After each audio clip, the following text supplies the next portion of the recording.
ايه رايك في اعتصام النهارده الجمعه؟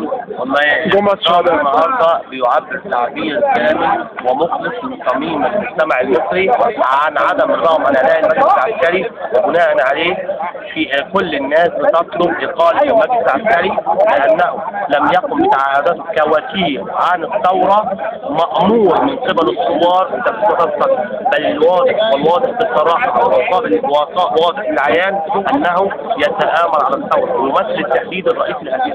طب لو قلنا الناس ايه المطالب الرئيسيه بتاعت النهارده و8 يوليو؟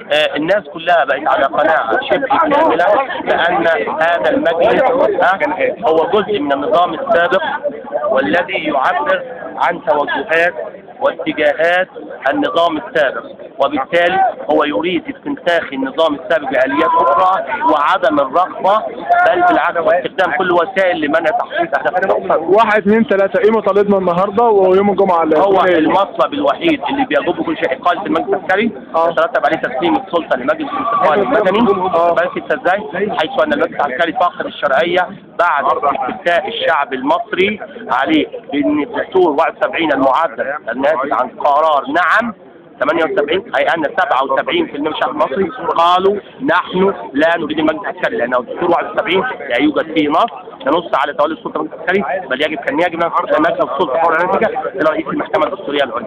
تمام، يعني ده مطلب جديد من مطالب هو المطلب مش مطلب جديد، هو كان مطلبا دائما ولكن كان هناك فرصة ربما يتخذ المجلس موقفا وطنيا، ولكن الشاهد الآن أن المجلس الوطني اتخذ موقفا مواليا للنظام السابق.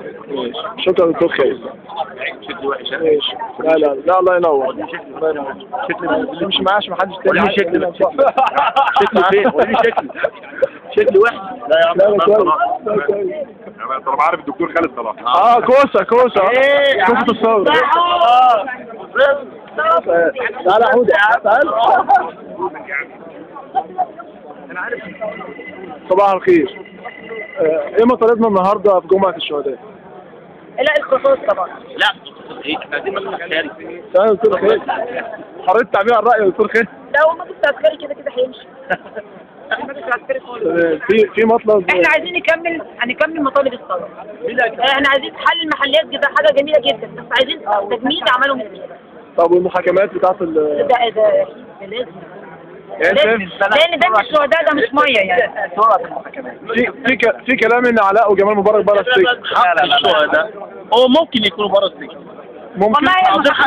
اهم حاجه حق الشهداء ما يضيعش. انا ما اعتقدش انا فاضي انا يعني بتاع 90% ممكن يكونوا بره السجن. النهارده الاعتصام ليله الخميس الجمعه كان فيها حاجه ملفتة للنظر؟ لا مش اي حاجه. اخبار كلها زي الفل والناس كله متعاون مع بعضه وزي الفل الحمد لله. لا حضرتك سواء ان جمال بره او جمال هنا احنا بنقول شفافيه، يبقى كده احنا ما عملناش حاجه، يبقى الثوره ما اتعملتش. طالما ما فيش شفافيه وبعدين المحاكمات هي الفيصل. النسكافيه ده بتاع الثوره برضه؟ لا ده باجندات بقى. ده اجنده ماشي. كده.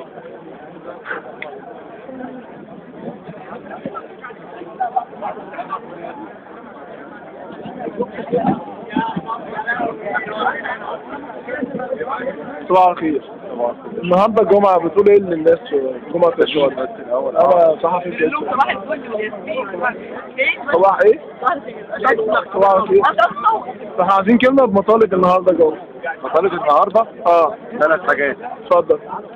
هيكلة الداخلية. ايه؟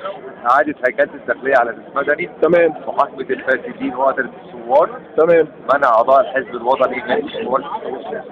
تمام كده. النهارده كنت بايت في الاعتصام. ايه؟ النهارده كنت بايت في الاعتصام الخميس الجمعة. تمام. بعد كده بقى ايه بقى؟